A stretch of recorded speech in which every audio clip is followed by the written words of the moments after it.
morning. Well, it's great to be back. I'm at the Jacksonville Classical School. I appreciate everybody being here, and thanks for the school for hosting us. We are joined, we're going to do a great bill signing today, and we're joined for that with our Commissioner of Education in Florida, Manny Diaz. We also have the Executive Director of Jacksonville Classical School, Lindsay Hoyt. Ruth Poe, mother of 3 and kindergarten teacher, is going to talk about her experience with classical education. Chancellor of the State University System of Florida, Ray Rodriguez, Senator Clay Yarborough from here in Jacksonville, as well as Representative Kion Michaels from here in Jacksonville. So I want to thank all of them for being here, and the legislators in particular for helping get this bill across the finish line. Today, we're building off the success that we've had in education with really a potpourri of education reforms packed in one bill. HB 1285 has a number of really beneficial items. I'll talk a little bit about those in a second, but it really builds off the success that we've had across the board when it comes to education. First, we're one of the leading states in protecting the rights of parents to be directing the education and upbringing of their children, and we signed a Parents' Bill of Rights many years ago. We've also enacted things like the Parents' Rights in Education, as well as curriculum transparency for parents so that they know what is being taught in their kids' schools. We've advocated and advanced civics education throughout the state of Florida. We now have every school district in Florida participates in our Civics and Debate initiative. I think there were less than a dozen schools that were participating just 5 years ago, and we also launched the Civic Seal of Excellence program for teachers. So they go through the program, 50 hours of training on things that, quite frankly, any civics teacher should have, but most universities in this country unfortunately do not touch any of these key subjects about how America was founded, what are the principles that underlie our Constitution and Bill of Rights. So they go through that and they get a $3,000 bonus. And so we've put through a lot of teachers with that. We're continuing that program, and that's something that's very beneficial. We've also increased teacher salaries every year since I've been governor. We are now have in this budget that I'm going to be signing probably within the next month or two, the biggest increase in teacher compensation. And that's not just for school districts, that also is for our public charter school teachers as well. So we're proud to do that. We're also proud to be the nation's leader in education freedom and school choice. And we started back in 2019 when we created the Family Empowerment Scholarship, and we continue to expand that so that now today Florida has universal parental choice when it comes to education. So it doesn't matter where you live, it doesn't matter your income, you have meaningful choices about choosing the best school for your kids and for your family, and that obviously has been a proven record of success because we do much better in education than we did in the past, and choice is a big part of that. We also were proud to, and I know they did really well here in Jacksonville, when all these kids got locked out of school during COVID for a year or more, we were having kids in school, and particularly here, they had normal school. I came during this time period, and it was normal. And that's a huge benefit to these kids, and those that were locked out for a year, that is going to have lasting impact. Some of the draconian measures that were taken, even in some of the schools that were open, were not conducive to learning. So I'm proud that Florida led the way, and particularly here with Jacksonville Classical School, how they really handled this in a way that was not based on hysteria, but based on what was best for the students, and that's had a meaningful difference for that. So we're excited about all the progress that we've had. We are, if you look at our university system, we're #1 in lowest tuition and fees of all 50 states. As an in-state resident, you can go for the same tuition today than it cost 10 years ago. Imagine that. There's not anything that's less expensive or the same price except in-state tuition in Florida education, everything else. Well, that's something we control. So we just said, you know what? We don't need you raising tuition just to hire more bureaucrats to work at your universities. We'd rather it be affordable for students, and then we'll do that. So we've done that and really held the line, and that's why we're the most affordable. We're number 2 in 2-year graduation rates and number 4 in 4-year college graduation rates. And, you know, part of the reason why you're able to get people through in 4 years is because we're not charging an arm and a leg. We're not trying to keep them for 6 years just to make more money off that. We want you to go get your degree and then move on. And then, of course, of our universities, you know, we've led the way on making sure they're not going to be cauldrons of ideological indoctrination. We're focusing on core subjects and things that really is the classical mission of a university, just as we're here at a classical school in the K through 12 realm. So we have a lot to be proud of, but we don't stop and we don't rest on our laurels. So today, and momentarily after we hear from some of the speakers, I'll be signing House Bill 1285.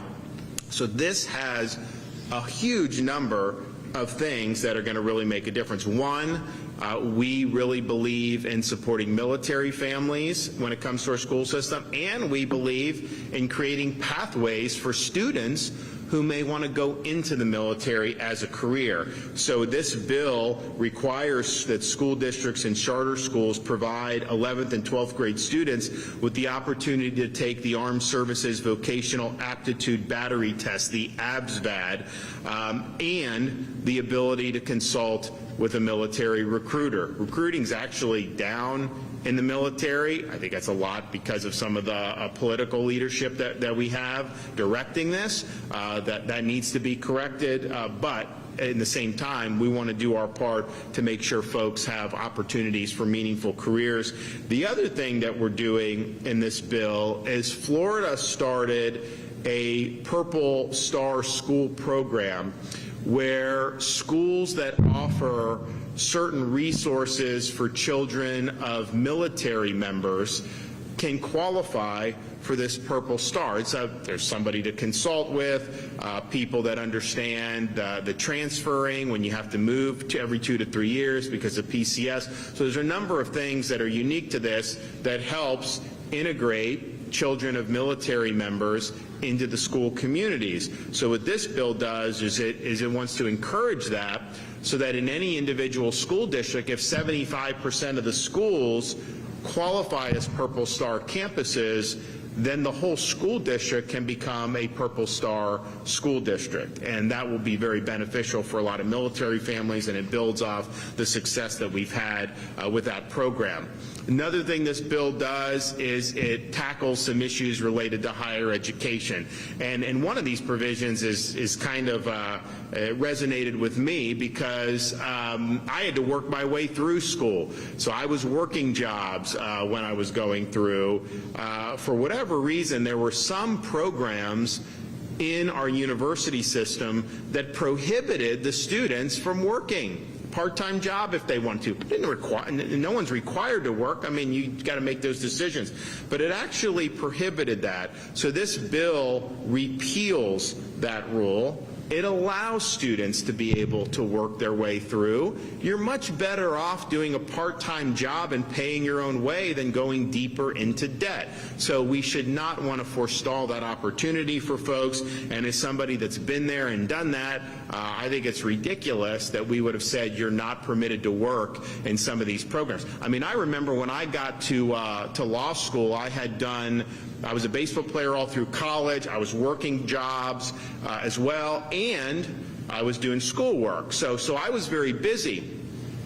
I get to law school, and they're like, oh, it's so tough. Like Harvard Law School is like you can't, you just have to, you can't work, you can't do. So here I am, I'm not an athlete anymore, and I wasn't working for the first time in a long time. So all I'm doing is going to be a first-year law student, And I never had so much time on my hands in my life. It was boring.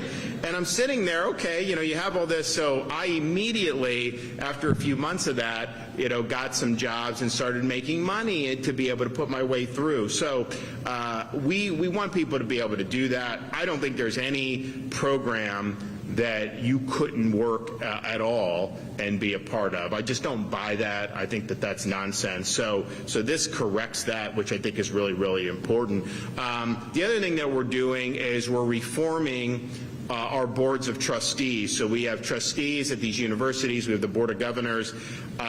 We are not going to allow a post-secondary institution's Board of Trustees from conducting private business with the institution with which they are a member. In other words, you don't want a trustee hot wiring in business deals that will benefit the trustee that's being done kind of a little bit underhanded with that. So I think that that's a positive reform to do, and I don't think we should have trustees that are actively profiting from it. It's a public service, and we have a lot of great people that have raised their hand to serve in our university system, and we're proud of that. But we want to make sure that that's clear. Now, some of the things that are more germane to where we are today at Jacksonville Classical Academy. So classical education is really booming. And it's something that is, to me as a policymaker, I look at it, I think it's something that's very beneficial. I think that moving away from that over many decades is part of the reason why our education system in this country isn't as good as it should be, and in some places it's very poor because classical really focuses on the basics of what it means to be somebody who's a citizen of the United States, who's a citizen in the Western tradition, and who really learns how to think along the lines similar to how our founding fathers were educated. I mean, this is not something that is, there's nothing new under the sun. There's a good way to do this. There's proven ways. And classical, I think, really recaptures what's been lost in some of the political mumbo-jumbo that we've seen over many decades infiltrate our universities and our K-12 school system. So we authorized last year the use of something called the classical learning test. So it's a standardized test. It's a classical version of the SAT or the ACT, and so you can do the classical test, and that could be a basis for admission to universities in the state of Florida. And the usage rate in the past school year for the classical learning test increased by 4,000% throughout the state of Florida. So part of it is we just want students to have more opportunities. Part of it is some of these entrenched testing companies like the College Board, they have a certain way of doing things. I think they've gone off on tangents on some stuff. So if that's not your cup of tea, you got the classical learning test if that's what you want to do, which is really, really good. We also are looking at making sure that teachers are equipped to be teaching in classical schools if they want to, because this is really being driven, as much as a policymaker I support it, but it's really being driven by parents who are seeking out classical education. Parents that want to come here. You have a waiting list here? Every grade has a waiting list here. See, I didn't even know the answer to that, but I figured they had a waiting list because parents are interested in this and they really are gravitating towards classical learning. So in order to do that, you got to make sure you have the teachers that are equipped. So this bill provides an ability for the State Board of Education to develop a classical teaching certificate. So that'll be something that if somebody earns this, maybe like a classical school in Naples, the teacher has to come to Northeast Florida and wants to apply for a job, they have a teaching certificate right here at the academy. You know that that's somebody that has the training and the way you're trying to educate the kids. So I think it's going to be really, really good. I think the preparation for teaching at a classical school is different. Certainly, it's superior to what a lot of these schools of education are doing. I mean, some of these schools of education, it's basically all ideology, and that's empty calories when it comes to education. That is not ultimately going to produce really strong performance or strong students. The classical really gives a foundation that students can carry with them for their entire lives. The bill also makes it easier for families who are moving from one classical school to another to get admitted. So when you have something like a charter school, it's open enrollment, which it should be. I mean, it is a public school. But you also have, if somebody is in classical, maybe their family moves to a different part of the state, wants to do classical, we really want to give them a pathway to continue that model of education. And this bill does that, and I think it's something that's really, really positive. Another thing this bill does, and this is very big in and of itself. All school boards are now required to negotiate with our state college institutions to offer dual enrollment courses in their school district. So we're very supportive of kids earning college credit when they're in high school. There's different ways you can do that. You can do advanced placement, international baccalaureate. You can do, what's the other one? There's, that we do, ACE, yeah, you can do ACE. And in Florida, you can do this dual enrollment. So you do that. All Florida institutions recognize that as credit. And when people do dual enrollment, a lot of times they can get a 4-year degree 2 years out of high school even, because they have so many credits that they've been able to build up. So we think that's something that's positive. Now, it's interesting, not all universities accept all of the advanced placement. Not all universities accept some of the other tests, although I think most of them accept IB because I think it's pretty strong. But here, if you're doing dual enrollment, if dual enrollment's offered and you're going to go to school in Florida after high school, you rack up those credits and you just do it, and then you're going to be able to graduate quicker than you otherwise would. So I'm a big supporter of that. I think we've seen, it's interesting, we've seen increases in IB, definitely a big increase in ACE. I think more people have moved away from AP into some of those other ones, which are very high quality. And ACE is Cambridge, it's from Cambridge, so you have that. And then the dual enrollment is going to increase as a result of this bill. So that's very positive. Turnaround schools. So we were in Pensacola yesterday to highlight this provision of the bill. So Florida has something called turnaround status. If you are 2 consecutive years D or F grades, you're designated for turnaround status. The school district has to take corrective action. Maybe they bring in somebody to oversee the school to try to fix what's broken. Maybe they delegate it to a charter operator to turn it into a charter school. Maybe they just close the school because it's not something that's going to work. But you have to take action. You can't just let these kids languish in F-rated schools. So that's the law. Now, what's happened over the years is, and this happened in Pensacola and Escambia County, we had Warrington Elementary School, not doing well, perennially very low graded, and so they took forever to be able to get the charter operator to take over. So we now have that. Charter Schools USA has taken it over, but it took years and years. They dragged their feet. The State Board of Education had to bring it in front of the state board. There was this, there was that, and finally, when the school board was threatened with having their salaries withheld, they finally acted and did this. Well, we don't have that kind of time.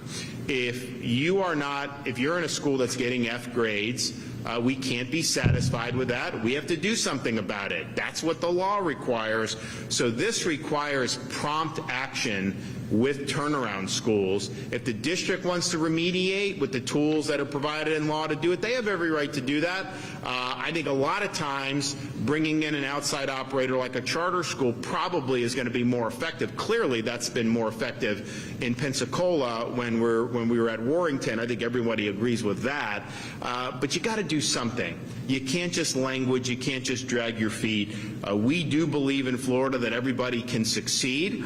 I don't care if you're rich. I don't care if you're poor. I don't care if you're black. I don't care if you're white. You can succeed, but it's our responsibility to provide the tools necessary for success. And that means if a school's failing, we have to act. And so the turnaround schools, we hope to not have a lot, but we have turnaround schools.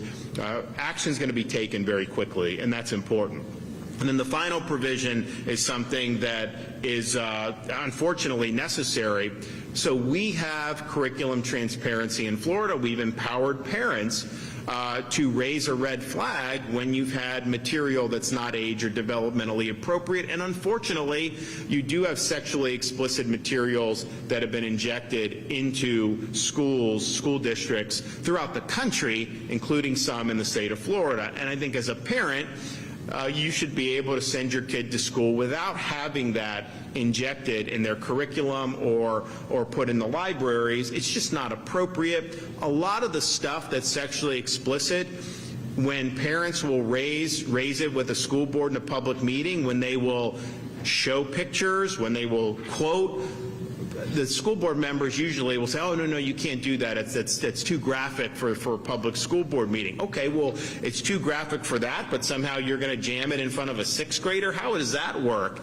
The media will not put some of these photos and some of the stuff on TV because they would run afoul of some of the decency restrictions that you run for being a public broadcaster.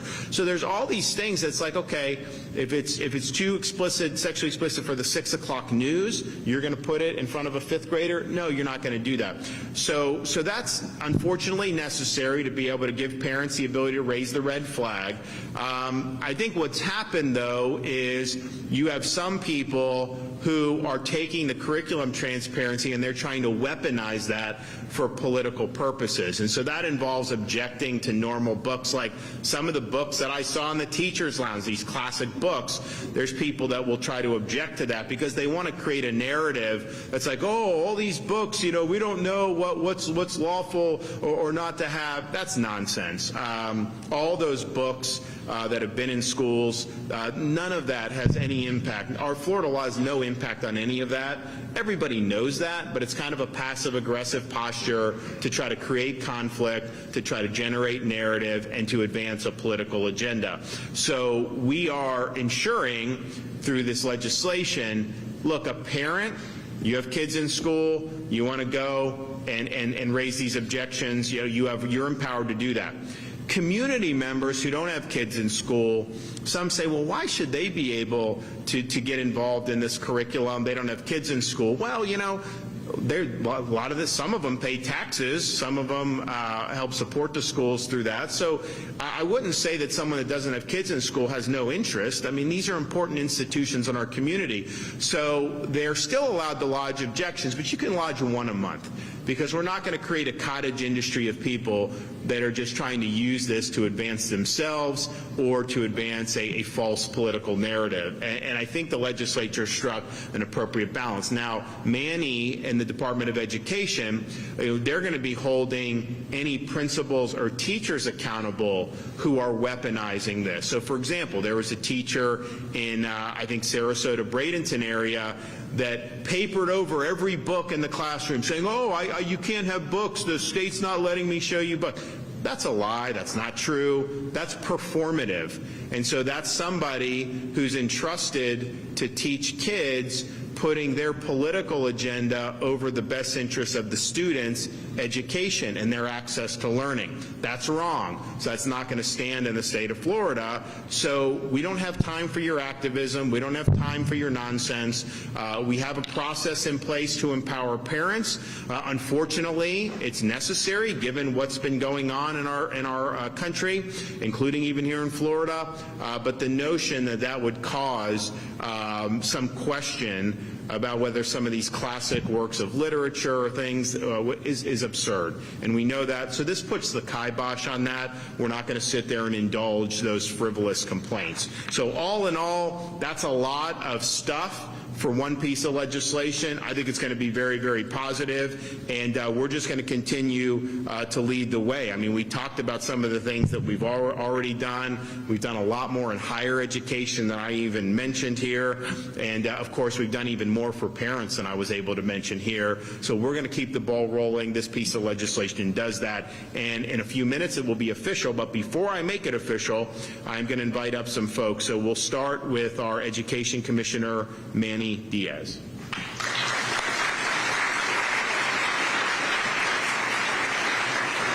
Thank you, Governor. And it's great to be in Jacksonville to celebrate classical education here. As the governor mentioned, under his leadership, Florida is ranked #1 overall in education by U.S. News and World Report. Also ranked #1 in parent power, educational freedom, and more. As these measures continue to come out, all of these things that you heard the governor mention, and many other things that have been accomplished under his administration, go into this. Part of the reason for our success is educational choice, and it's so important to highlight and be cognizant of the fact that classical education is part of that landscape. And some of the things that we're doing here in this bill today are to enhance that and provide some flexibility. Also, and the governor talked about the advanced course options. I really want to highlight that dual enrollment piece, because as the governor covered, you have ACE, you have IB, you have all the College Board, you have the other ones. But in Florida, when you take general education courses in dual enrollment, and we have a state course numbering system, and so every course that the student passes, if they stay here in Florida, if they go to our state university or a state college or even private institutions which are part of that course numbering system, those courses are accepted. So there's no more of this, you took that course in high school but it doesn't count. So you have a lot of students in Florida coming out of high school with their associate's degree, and think about the already low tuition, think about the amount of money that parents and students are saving in Florida with these options, and we are continuing to advance and try to create more of those accelerated opportunities that are Florida based. And so it's important for our students, but it's important to highlight that. Going into the classical model, as we sit here in this fantastic classical school today, we talk about the enrollment preference. Why is that important? The governor mentioned when a student moves from one part of the state to another and they want to continue that classical education, it is important that they have that ability to have enrollment preference. As all of you here know, the classical model is very different, and it's not only the ability to get teachers trained correctly or find the right teachers, but also getting the families and the students in that rhythm of understanding that this education is different. It's actually going back to our founding impetus for education, and getting to that core and having students who have those classic virtues. And you go through those 3 stages: grammar, logic, and rhetoric. You build the foundation, right, of grammar, you go through logic, and then as they get older, they go into that rhetoric to express themselves. So that enrollment preference is going to allow students to move from one classical school to another. We also have a couple of other enrollment preference items here in this bill, where we've had our charter schools have evolved, and so now you have entities that are donating land and partnering with charters, and a lot of them are employment based. In other words, you have these huge business developments where a lot of employees come to a place, whether it be an airport or large industrial, and those parents sometimes in parts of our state have to drive a long way to get to work. And so we've created an enrollment preference that if those entities partner with a charter and they're bringing them in and make an investment to bring that charter there, we're going to be able to give preference to those employees to have their children close by or in the same location as where they work, which is an incredible tool for parents, because in the morning when you're trying to get kids to school and then get to work, it becomes difficult. So that's going to incentivize more partnerships when it comes to that, and that's going to make a huge difference for families. When we talk about the teaching certificate, it is so important, and this is a long time coming, and I know folks here worked on that with us. A classical teacher and a classical model is just different. And so in Florida, one size doesn't fit all. Thanks to the governor, we have the teacher apprenticeship models, we have the military pathways, we have all of those different pathways to reach certification, but we have such a growth in the classical space. And those classical teachers have to be different. And so we want to be able to have certification for those teachers that are going into a classical model, where the most important piece is, yes, they have a license, but what is the professional development attached to that? We don't want that to be a cookie-cutter professional development requirement that districts do, because classical schools do it very differently. And so this is going to allow us to pass a rule with the state board to create this certificate and to work with the classical schools to create that professional development of what are the needs that that teacher really needs to have an impact in that classroom. So that teaching certificate makes a lot of sense, and that's going to create more and more momentum for the classical movement in Florida. We've seen a lot of it. We've seen a lot of it here in Jacksonville and across the state, and this is going to allow us to be able to enhance that teacher recruitment and that teacher development. So there's a lot of exciting things in this bill, and as the governor mentioned, it's a long track record in Governor DeSantis' administration of getting things done in education, and that's why we are ranked at the top of each one of these measures, and that's why we have so many options for parents here in the state. So thank you, Governor, for your leadership, and it's great to be here today for this bill signing.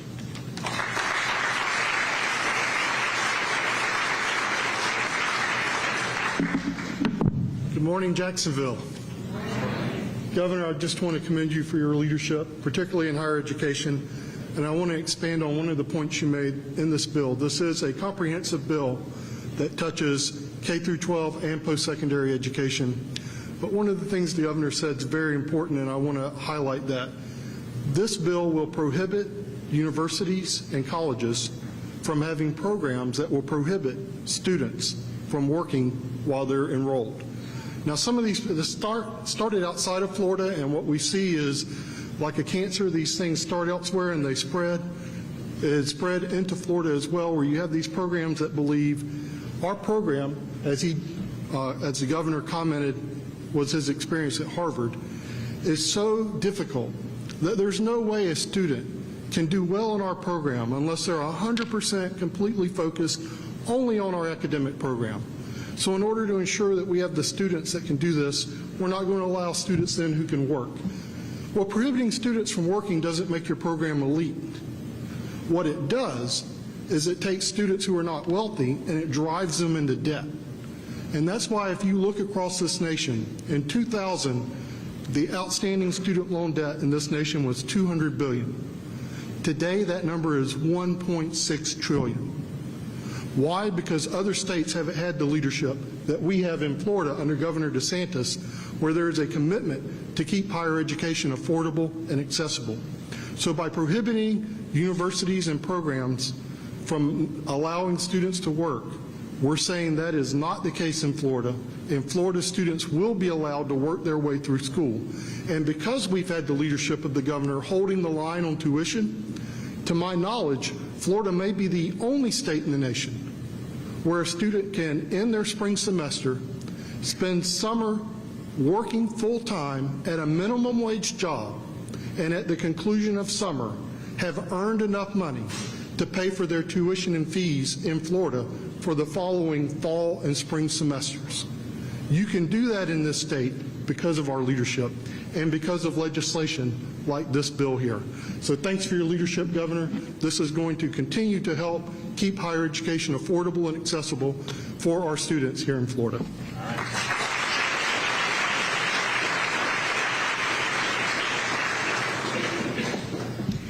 Thank you, Governor, and good morning, everyone. It is my distinct honor and privilege to stand before you today on this very momentous occasion as we gather to witness this incredible, crucial legislation at Jacksonville Classical Academy. On behalf of Chairman John Rood, all of our wonderful board members, our entire faculty and staff, parents and students, I want to extend a very warm welcome to our great Governor, Ron DeSantis. So thank you so much for being here. This legislation provides a certification process tailored to the classical curriculum. So this will enable our teachers to get training which is germane specifically to the classical model. This legislation also, which was mentioned before, gives enrollment preference to the students that are transferring from one classical school to another, to a school like Jacksonville Classical Academy, allowing students that have already come up in the classical model to continue that.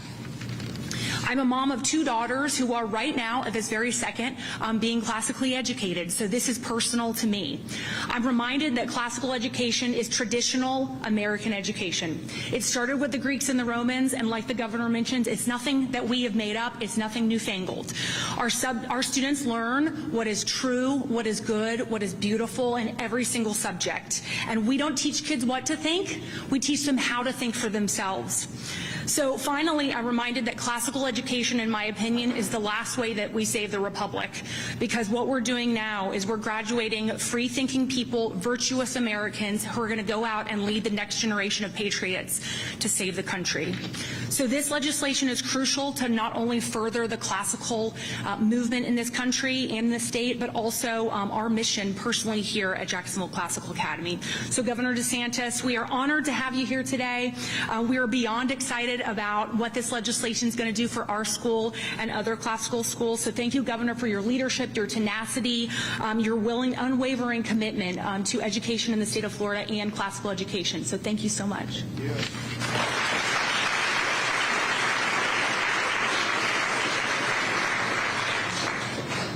Good morning. My name is Ruth Poe, and I'm a kindergarten teacher here at Jacksonville Classical Academy. I'm a mom of 3 children who are in 4th grade, 1st grade, and pre-K. When my oldest child was in pre-K, I was determined to make the best educational choice for him. I knew that I wanted him to be challenged at school and continue to develop his love of learning. I was drawn to classical education because of its content-rich curriculum and emphasis on virtuous learning. At the time, there weren't any classical charter schools in Jacksonville, so I homeschooled him using a classical model for kindergarten. When Jacksonville Classical opened in 2020, he began 1st grade and thrived at this school. Jacksonville Classical Academy is different than traditional public schools in many ways. The school offers a content-rich curriculum, including the study of the great books of literature. It also views technology as a tool to be used with intentionality, and there is not a reliance on laptops by students in this school. It focuses on teacher-led instruction and also emphasizes shaping both the hearts and minds of students. One final aspect that makes this school unique is that we are cross-curricular. If we're learning about a certain topic in history, students may also learn about music or art from that same time period. All of these characteristics are why I knew that I wanted my children to attend this school. I now have the privilege of teaching kindergarten at Jacksonville Classical Academy. I have always valued education and wanted to make a difference in the lives of students. I stepped into the field of education determined to provide other students with the excellent education that I wanted for my own children. My favorite part about teaching kindergarten is teaching students to read. At Jacksonville Classical, we teach explicit phonics using a spell-to-read program. The students learn spelling rules and sounds that letters make, which will enable them to learn to read any word that is put in front of them. I think it is such a gift to give young students this ability, and it will serve them well for their whole lives. HB 1285 will provide a pathway for teachers to pursue a classical education teaching certificate. I'm grateful to the governor and legislature for their support of this bill. I'm hopeful that this bill will help to attract quality teachers to teach in classical schools. As a parent, I wanted the best for my children, which led me to choose classical education for them. As an educator, I am able to provide an excellent education for my students by helping to build a framework for them to learn for the rest of their lives. In teaching them how to read, I am supporting them in a skill that will allow them to succeed in all academic areas. In teaching them virtues, I am laying the foundation for them to be good citizens in our society.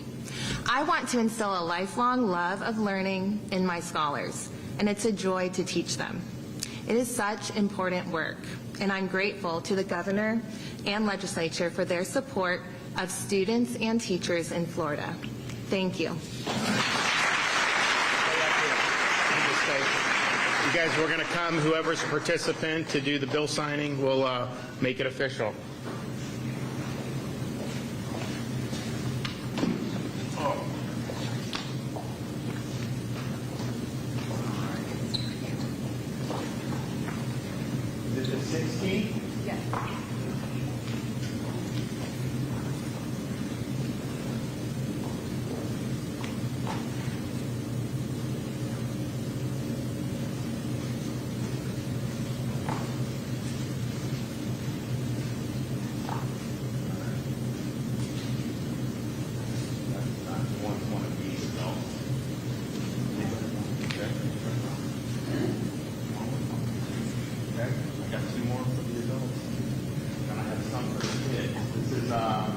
permanent. So okay,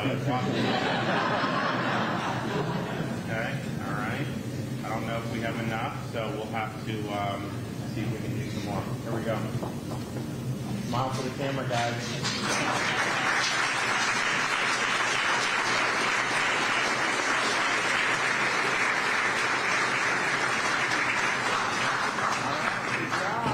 Guys for coming up. We appreciate it very much. Thank you.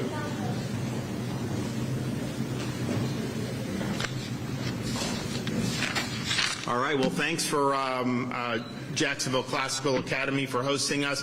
Really appreciate all the great work that you guys have done over these. I mean, how many years now has the school been open?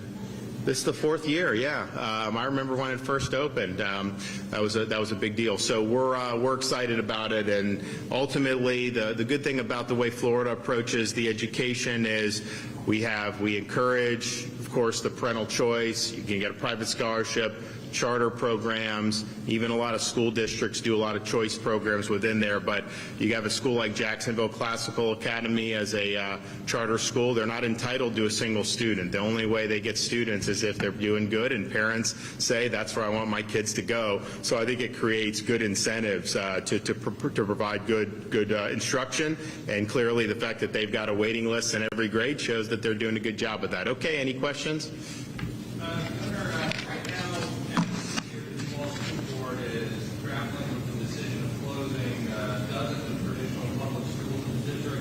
Primarily due to decreasing enrollment rates, largely driven by students choosing charter schools, private schools, which now they universally have the option to do. Given sort of that issue with traditional public schools and lose students and lose funding, they have to close schools. What do you envision the future of traditional public schools is in this new landscape with the rapid growth of charter and private schools? In Florida, the money follows the student and the family. It's not embedded in a certain system or a certain framework, and so the student and the family will be making those decisions. Even with robust choice, you are still going to have huge enrollment through school districts. There's no question about that. I mean, we have 400,000 kids almost on private scholarship, almost 400,000 kids in public charters, but the balance, I mean, is millions in school districts, and so that's going to continue to be an important part. This budget that I'm going to sign will have more funding per pupil for school districts than we've ever had in the history of Florida. We'll also have an increase in the base student allocation and teacher salaries. So we view it all as important, but ultimately we want parents to be the one that are driving this by being able to choose the school that's best for them. And I think what you've seen in many parts of the state is these school districts have had to respond by offering programs that the parents want, and they're really competing to get students. So I think that's the best model. I think that's going to lead to the best success. But I was never, you go back and look what I said when I first became governor when we did the Family Empowerment Scholarship, I was never anybody that said, I went to public school and graduated from Dunedin High School over on the west coast of Florida.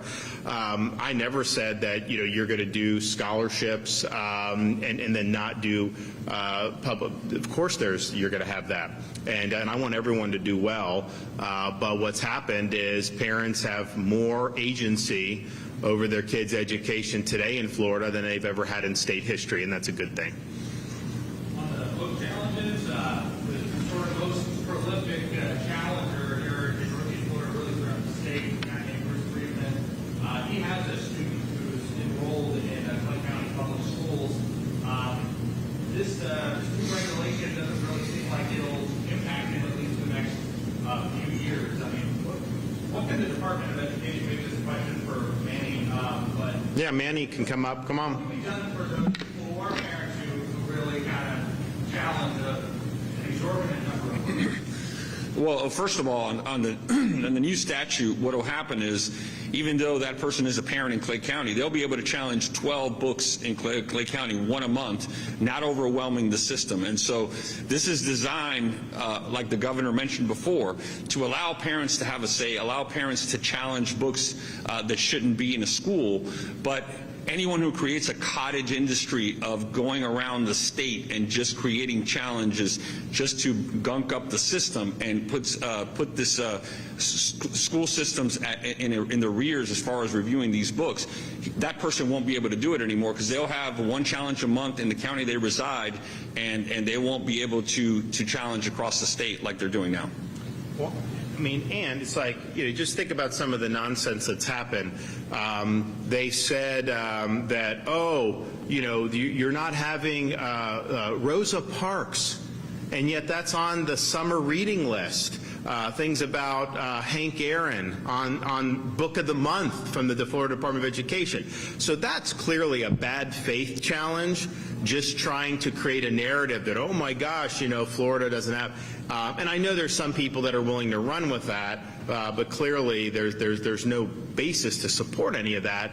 And so we think that's been totally unproductive. But some of those bad faith actions have been done from people within the school system who are doing that to try to create a narrative. So Manny will be able to hold those folks accountable because clearly there's nothing in Florida law that would tell you to do that. I also think on some of this stuff it's just common sense. I mean, if somebody's challenging a book that's been in schools for a long time, like, no, that's going to fail, right? That's just the reality. And it's not that a parent has a right to dictate the curriculum because they don't have a right to do that. That's why we elect people to school boards. That's why you elect people to state government, because we all have a role in setting that. But when you're jamming some of this stuff in that's sexually explicit, a parent just shouldn't have to just be, you shouldn't tell the parent, oh, that they have no recourse for that, because that's wrong. That's just inappropriate. It's inappropriate for whatever the young kid would be in contact with at that point, because I think most parents, 99% of parents, don't think that would be appropriate. But it also just shows that the whole system is off the rails if they think that is what they should be doing their time on as administrators or educators to try to jam that in the curriculum. So that's important, but what it is it's very limited in terms of what we've done. So I think this goes a long way to dealing with some of the bad faith actors that have done, and if there's more that needs to be done administratively, if he has the authority, I know Manny will be willing to lean in on that.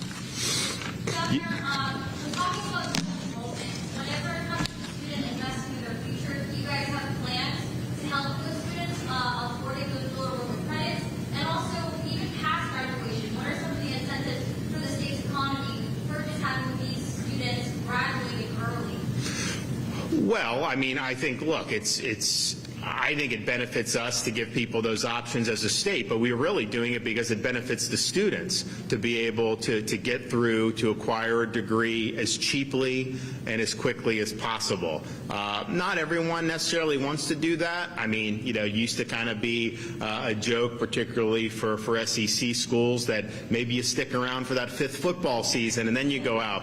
Although I don't know the way, well, I won't. I want to see us do well in college football again. I know Florida State had a good year until that last game. I know the Gators didn't do as good, and Miami's now. But I mean, I'd like to get them all back. I think this whole NIL may need some guardrails, and the transferring has gotten out of hand.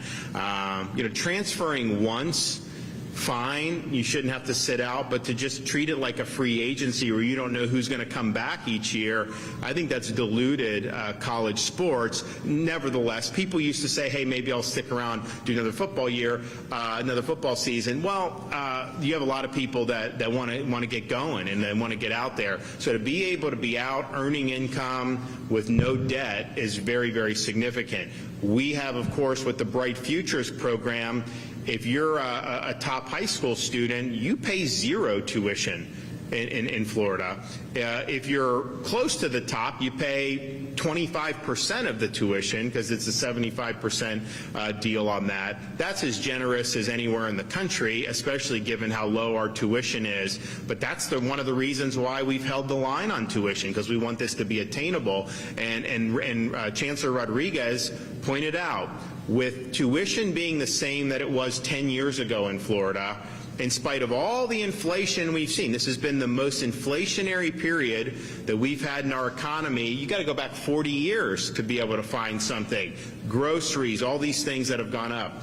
And yet, tuition at Florida public universities are the same that they were before. That means students who work a summer job are going to be able to pay all their tuition and fees really without much of a problem, because most of these students could make more than minimum wage given Florida's economy, given all the stuff that's happened. There's a lot of interest, even though there's headwinds overall with the continuing the interest rates, the inflation that Washington's imposed upon us. There's a lot of opportunity. So you can do that, and you really don't have to go one penny in debt. If you're willing to work over the summer as a student, I think work during the school year too. I mean, I did it. I think that that's attainable. You don't have to go into debt at all. That is a really, really big deal. And I do think taking out a student loan, there's a role for that. If you're going to get end up being an engineer from MIT, tuition's pretty expensive there, but you're probably going to be okay.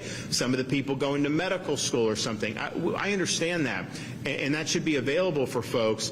But to go from $200 billion a year in outstanding student debt to $1.6 trillion, that's not healthy, and that's been driven by, I think, a lot of bad policies. And so we have higher education's more attainable in Florida than anywhere. Now, as proud as we are of the state university system, universities aren't for everybody.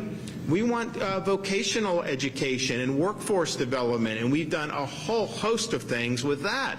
So not only can you get college credit with dual enrollment, which will be expanding in Florida, and we want to do, you can get certifications in high school for electric, for HVAC, for these things.